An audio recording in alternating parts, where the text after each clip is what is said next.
Ole Miss put all those points up in the game against Arkansas, and all of a sudden, people are saying, "Oh, they're going to easily beat Georgia."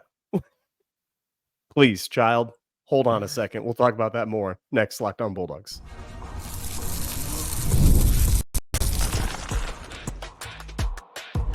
You are Locked On Bulldogs, your daily podcast on the Georgia Bulldogs. Part of the Locked On Podcast Network, your team every day.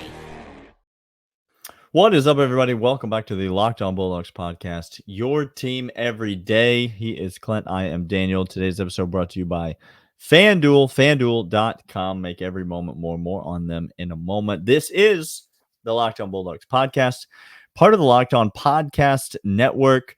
And we're so excited to have you here. Thanks for being here. Thanks for making us your first listen. Thank you for being an everydayer and being here with us on the podcast every single day. If you're watching us on YouTube, do us a huge favor. Go subscribe and follow on whatever podcast app is your preference, Spotify, Apple Podcasts, whatever you like.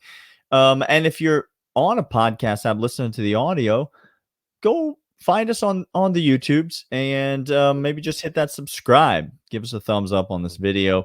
Leave us a comment. Let us know that you're there. We would love to interact with you and engage with you in that way.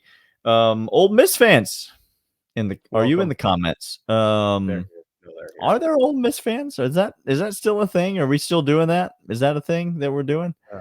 I think they're still checking out the polos and the wine coolers with the. I think they're still in the 15-item express line for high noons, coolers, and polos. So be with you momentarily. You added the high noons in there, and you weren't wrong at all about it when you did. Here's the thing about Ole Miss, Clint, and let's just jump right into them. By the way, people are predicting Georgia's going to lose. Ole Miss is going to easily beat Georgia. People are also predicting Georgia's going to go 7-5 this year. I don't know if you've heard that like I have, but I think everybody's doubting this Georgia team. I don't know, like it just can't help it, but that's what they're doing. Ole Miss got the 2 losses on the season. They have lost to Kentucky. That's a bad loss. I'm talking about when you lose at home to Kentucky. That is a bad loss. The loss on the road at LSU is nothing to scoff at. That's not necessarily hurting them all that much. I don't look now, but if Ole Miss were able to get a win on Saturday, they would possess a win over the number 2 team in the country, Georgia. And then their remaining schedule goes like this: Florida, Mississippi State, end of schedule. So you could be looking at a 10-2 Ole Miss team with a win against Georgia. Like, this is a team that still has a legitimate chance to make the college football playoff. And that's like, this is a significant game for both of these teams. And before we get into like the individual matchup, like I think that's what I think a lot of Georgia fans maybe haven't processed yet. But this is a significant team for both these games because Ole Miss is not making the SEC championship game. Nope. If Georgia loses this game, they're not making the SEC championship game. Period. Nope. That's gone as well. So the scenario would be, if Georgia loses this game, the best case scenario for Georgia would be 10-2, right? With a loss to Alabama and a loss to Ole Miss. Now, neither of those are bad losses for sure. No. But if Ole Miss wins this game and then beats Florida, Mississippi State, which they will do, they will. You're talking about a 10-2 Ole Miss team who does have a bad loss, but beat Georgia head to head. And so if one of those teams makes the college football playoff, who do you think it's going to be, Georgia fans? Like, that's the scenario I don't think Georgia fans have processed mentally going into this game. I don't necessarily think that's how it's going to play out. No. But if Georgia loses this game, there is a legitimate chance it costs them a spot in the college football playoff, and that's it. The season is over. Like, that's I'm not crazy, on the right? Table. No, you're not. You're not crazy. And people might be saying, well, it's a small percentage. It's still a percentage because right now, do you have any idea on which the football playoff ranking committee, how they rank and keep things going? Dan, do you have any clue on a 12-team playoff? Nobody knows because it's Tuesday right now, and they don't come out until tonight. Oh, so no one knows and no one can predict because it's never been done. So do you understand, anybody outside of that room, how they would weigh a loss to Ole Miss after beating those teams? And yes, and Ole Miss having that win and finishing 10-2, not going. No one knows. How many SEC teams do you want? Do you want both teams in the SEC championship? And if they lose, if Alabama is the team that make the SEC championship, and how did they look in that game and who they played? Did they play Texas? Is LSU? There are so many questions to say. If we lose this game, we're still fine because we're ranked 2 in the AP poll. Don't do that. Don't do that because I'm not necessarily saying it's going to come down to a head-to-head comparison between Ole Miss and Georgia at the end. But if it did, yes, Georgia would have a win at Texas. Yes, Ole Miss has a loss at home to Kentucky. So you would think that these resumes don't even compare with each other, right? Like they don't even compare. But I've said it before, and I'll say it again. When two teams have the same record and they played each other, and one of those teams beat the other team, it's really hard not to weigh that very heavily. When two teams have the same record and they have a head-to-head matchup, that would be the scenario here. So, yes, maybe both Ole Miss and Georgia would make it into the playoff in that scenario. But if only one of them did, like depending on what happens in these other conferences, depending on what happens in the rest of the SEC, like there's a lot of scenarios where I think this game could be a lot more significant than maybe Georgia fans are giving it credit for. It's not a Texas, and I think you fall victim to kind of like looking at the ranking. Ole Miss currently ranked 16th. Well, it's not a number one Texas. It's not at the time, number one Alabama. Like, this is still a very significant game with a lot of very significant implications to the postseason for the University of Georgia. We're going to get into some specifics in segment 2 and 3 about this exact matchup against Ole Miss and why we feel confident in it. But really quickly, I want to go through. Texas A&M is out of the SEC championship. They're losing to Texas at the end of the year. So they're done. Okay. They might lose to Auburn before that, Clint. Let me stop you right there. Jarquez Hunter. Did you watch the game on Saturday night? I watched. This Texas A&M defense has a problem if you can run the football. Jarquez Hunter is a better back than Raheem Sanders, and Raheem Sanders made that Texas A&M defense look like absolute foolishness.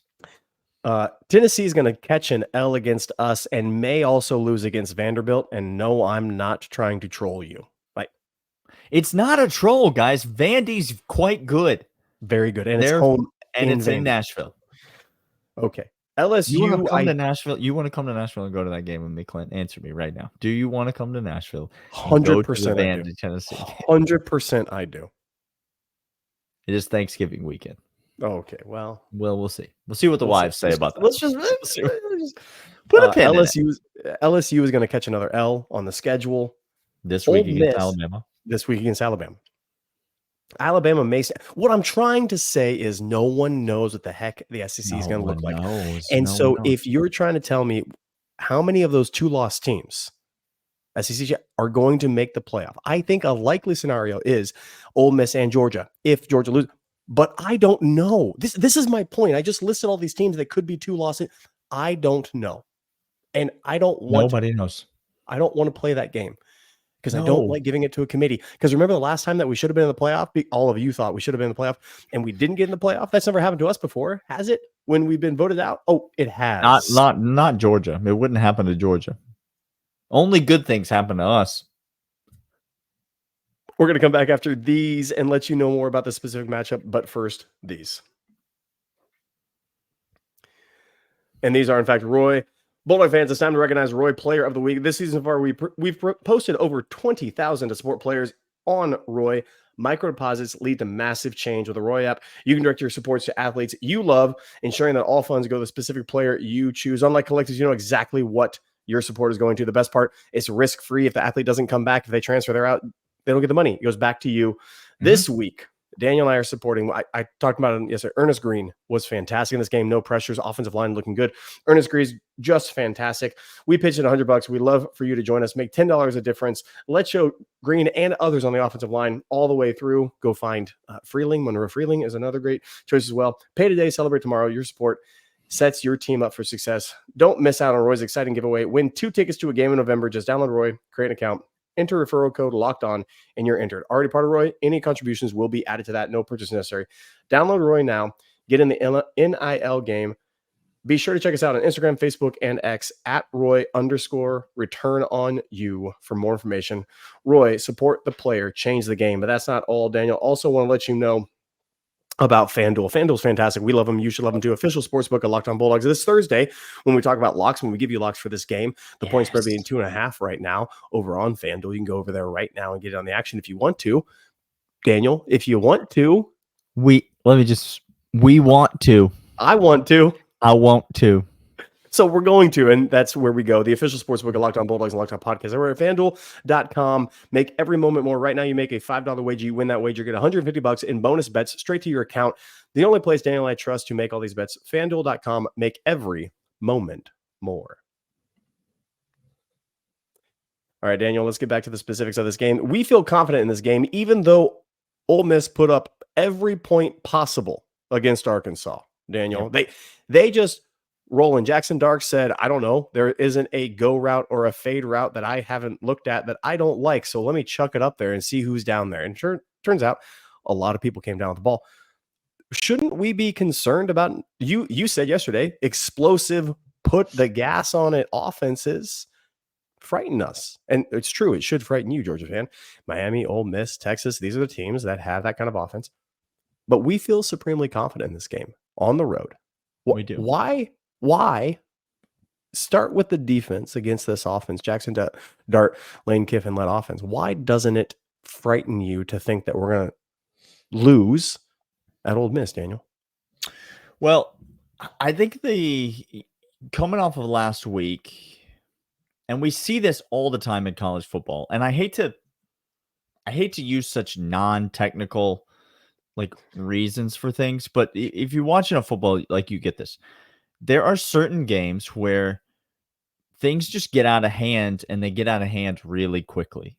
There's a snowball effect. If you don't think momentum in college football is a real thing, I don't know what to tell you. These are kids. These are very young people, and they are 100% affected by things like crowd noise, the environment, the moment, momentum.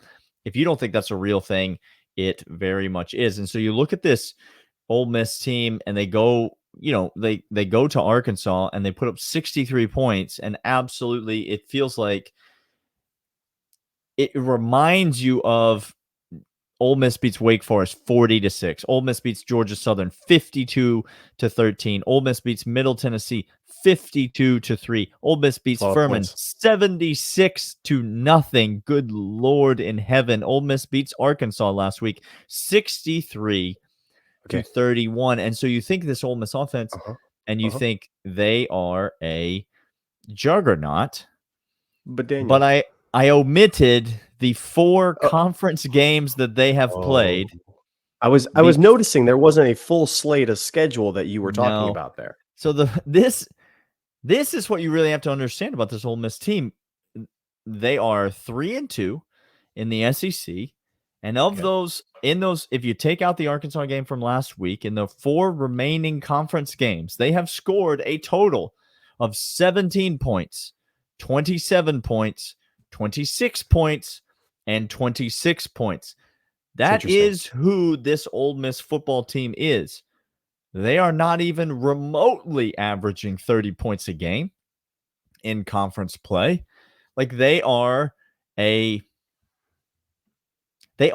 average scoring offense in the SEC.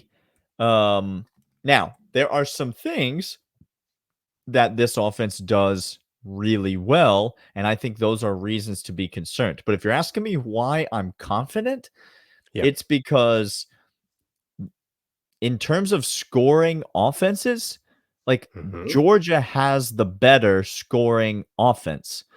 For example, in conference play, Georgia has put up 34, 30, 41, 31, 34, and then 13 in a game where we laid an egg against Kentucky. And so of those, in conference play, Georgia consistently has been able to score and manufacture more points more consistently than Ole Miss's offense. And Ole Miss has not played a defense that is even remotely as good as this Georgia defense. And so that's the reason for my confidence, Clint. Now, Daniel, this feels to me exactly like the feeling I had going into Texas. And when people said Texas is going to blow Georgia out, it's at home, the best offense, scoring points in droves. And we said, you haven't faced anybody like Carson Beck at the time, and they hadn't yet. They still haven't, Texas. And Carson Beck, again, can put points up, limit the turnovers, play within the system. Well, he didn't limit the turnovers against Texas, and we still won handily. This is, again, it feels so much like that. And I want to talk about the way in which Carson Beck bounced back. The Texas game, we had a bye week. I don't really like that bye week for him. But if you go to the game against Alabama, Carson Beck lays an egg. He comes back to the second half, performs admirably. Auburn game, played really, really well in that Auburn game. Put it up a bunch of points, 31 points. Mississippi State game needed to, because for whatever reason, again, game planning wise, we didn't talk about this yesterday, but game planning wise, I think Mississippi State gets into that same scenario for me with Van Buren. I think that if we can't practice what we think a team's going to do, we're too predictive, maybe analytics or something. We might hypothesize about that later, why our defense can't prepare well for teams that if we don't know exactly what they're going to do, it kind of screws us up.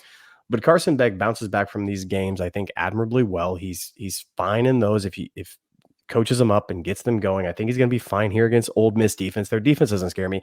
And the offense, as you've listed out, it feels exactly like it feels like the Clemson game and the Texas game and the Ole Miss game. They all have the same feel. And it's this moment, again, it's this, you can't put your finger on it, but fans know it. Football fans, when you look at something, it's why you and I can at the same time text each other in the middle of a game to a ho-hum whatever play, and we say to each other, that play just changed the game. And sure enough, Kirby Smart will talk about it in the presser, being like, oh yeah, when this happened, the Dylan Bell bobble catch down at the goal line, don't talk about, changed the game.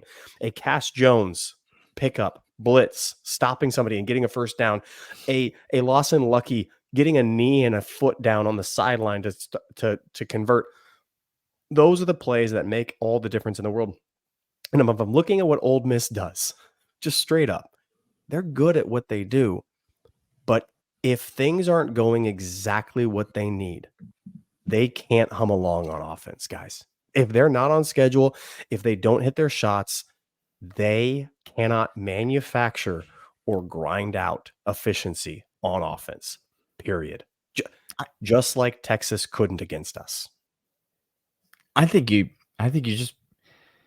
should just pencil this Ole Miss team in for 21 to 28 points against Georgia. I think they are going to score 21 to 28 points against this Georgia team. And so if you're thinking that Ole Miss is going to, we're going to pitch a shutout in this game, I think you're sadly mistaken. No. But I don't think that, that's the ceiling. That's 28's the ceiling. I think Ole Miss is not going to come in here, I don't think, and score 30 against this Georgia football team. I just don't see a path for it. Against Oklahoma, who has no soul left in their team, and they weren't looking ahead to anybody. They had Arkansas the following week. Mm-hmm. Guys, it was at home against Oklahoma. 26 points. Come on, y'all. We're going to good defense, but not as good as Georgia's. So no, not as good as nowhere near. We're going to come back after these and let you know a little bit more about this matchup. But first, these. And these are, in fact, Z-Biotics. Z-Biotics pre-alcohol probiotic drink is the world's first genetically engineered probiotic. It was invented by PhD scientists to tackle rough mornings after drinking. Here's how it works. When you drink alcohol, it gets converted into toxic byproduct in the gut. It's this byproduct, not dehydration, that's to blame for your rough next day. Pre-alcohol produces an enzyme to break down this byproduct. Just remember to make Z-Biotics your first drink of the night. Drink responsibly, and you'll feel the best tomorrow. Every time that I have a pre-alcohol drink, before drink, I notice a difference the next day. Even after a night out, I can confidently plan on Z-Biotics taking care of my workday without worry. Here's how you use. Drink pre-alcohol. For best results, make pre-alcohol your first drink of the night. Step 2, drink responsibly. Pace yourself, hydrate, and get a good night's sleep. Step 3, enjoy tomorrow. Wake up feeling refreshed and ready to take on the day. Go to zbiotics.com/lockedoncollege to learn more and get 15% off your first order when you use Locked On College at checkout. Z-Biotics is backed with a 100% money back guarantee. So if you're unsatisfied for any reason, they'll refund your money, no questions asked. Remember to head to zbiotics.com/lockedoncollege and use the code lockedoncollege at checkout for 15% off. Daniel, what else stands out to you about this Ole Miss matchup that is of note and interesting? Well, it's the other side of the ball, Clint, that we really should be talking about in this matchup. Ole Miss went out in the transfer portal. They made all this noise. They got, Walker Nolan, and they have beefed up this defense. And I mean, it's working. Like, this defense has been really good this year. If you look at a lot of the yards per play, points per drive, defensive efficiency, they are up near the top of the SEC or at the top of the SEC in almost every single one of those categories. I said, I think this Ole Miss offense is going to manufacture some points, but by no means, Lane Kiffin is going to have to prove to me that he can score a lot of points against Georgia, and I don't think that he can. But that's not this game last year. I don't know if you remember this, but these two teams actually played last year, Clint. Yep. And Ole Miss held Georgia to 52 points in Athens in that game. So am I crazy to say they're going to have to play better than that if the Ole Miss wants to get the win on Saturday? Yeah, it's really unique to me because this is my point with Lane Kiffin and Josh Heupel and all these people that say Lincoln Riley fits this category of coach. I mean, they're all the same type, y'all. Mm-hmm. And the type is, I'm the smartest guy in the room. My system works without fail. I'm going to keep doing it, and it's your fault if it doesn't work. It should have worked. And Lane Kiffin exudes that. Has he learned he can go out and get players. Sure, Kirby can say, it's Jimmy's and Joe's, not X's and O's. And he means it because he develops people and he changes, and his X's and O's are actually working. Lane thinks, if I just get the right guys into my system, if I get better talented guys over here, it's going to work. And the reality is, no, it's not. Because you're talking about the efficiency of this defense. And again, they've been pretty good. Kentucky, 20 points. LSU, 29 points. Oklahoma, 14 points. Oklahoma is a hapless, no quarterback. Literally has no identity. Arkansas, 31 points. I know that game, 63. What do you expect? I get all of that. I really, really do. But what I'm trying to say is Lane Kiffin's still the head coach over there, and he doesn't care about defense. He goes and gets transfer portal guys, and he says, get over there, get on the other side of the ball, and play well. Just like Lincoln Riley did at USC. Okay? It doesn't translate unless you care about it, unless you coach it up. They gave up all them points last year, and I think they have been better with the players they had, and they haven't faced an incredible offense. Is it fair? We're going to be the best offense. Well, LSU, Nussmeier is a great quarterback. LSU's got a good offense. They cannot run the football. They can't run the football. Hey, this just in.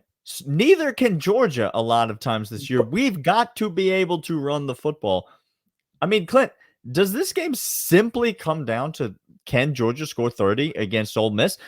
Look at those results. First to 30 wins. Look at those results that you just read. Ole Miss hasn't given up 30 except last week to Arkansas in a game that was, got a little bit sideways and they won 63-31 or whatever. Like Ole Miss hasn't given up 30. This defense is improved. If Georgia scores 30, they're winning this football game. Period. Like end of story. Can they do that against this Ole Miss defense? Can they move the ball? Can they have sustained drives? Can they run the football? Can they protect the passer like LSU did against that defensive front and give Carson Beck time to, for the love of God, throw it to the players wearing our helmets? That's all. It's not a lot to ask for. I mean, my 9-year-old was watching the game and said, why doesn't he throw it to our team instead of the other team? And I said, I don't know, sweetie. I don't. He's supposed to. If this makes you feel any better, you're picking up on what the goal of his mission is. You had it right. Look, this is why two things really, really help me as I look forward to this game. And it comes off the heels of the Florida game. I talked about the 3 tight ends having the best game of their season so far. Sure. We're going to need them to be incredible edge blocking again. Urosic, you got your little niche in the system, brother. Come on down, get a little motion, crack on some defensive end, and push DBs out of the way. You know the assignment. You do that because we're going to need you, because who knows Etienne's status? Will anybody know, Daniel, before the game? Kirby will probably tell us. No, he'll put it out in the player availability report that he releases. What about when he releases the official depth chart for Saturday? Will it be on? It'll probably be on there. It'll be made note. What about when Chip Towers asks him directly? No to all of those, by the way, really quick. No so to all of those. So I guess we're not going to know. But this offensive line getting healthy, Tate Ratledge coming back and having another week where he didn't have to play, is monumental. Micah Morris coming back, playing right guard, was monumental for us. Nobody realized how big that was. This offensive line, these tight ends, and if Frazier, Cass Jones, Etienne, if he's healthy, can get something in the run game. And this just in, Georgia fan, you're not going to like it. Again, 5 yards, 6 yards a pop at the screen game to Dom Lovett is going to be just fine with you and I, Daniel. We're going to be happy with that. Thrilled with that. Throw it to the guys wearing our helmets. Race to 30. When we get to 30, we win this game. Period. It's that simple, y'all. I think so as well.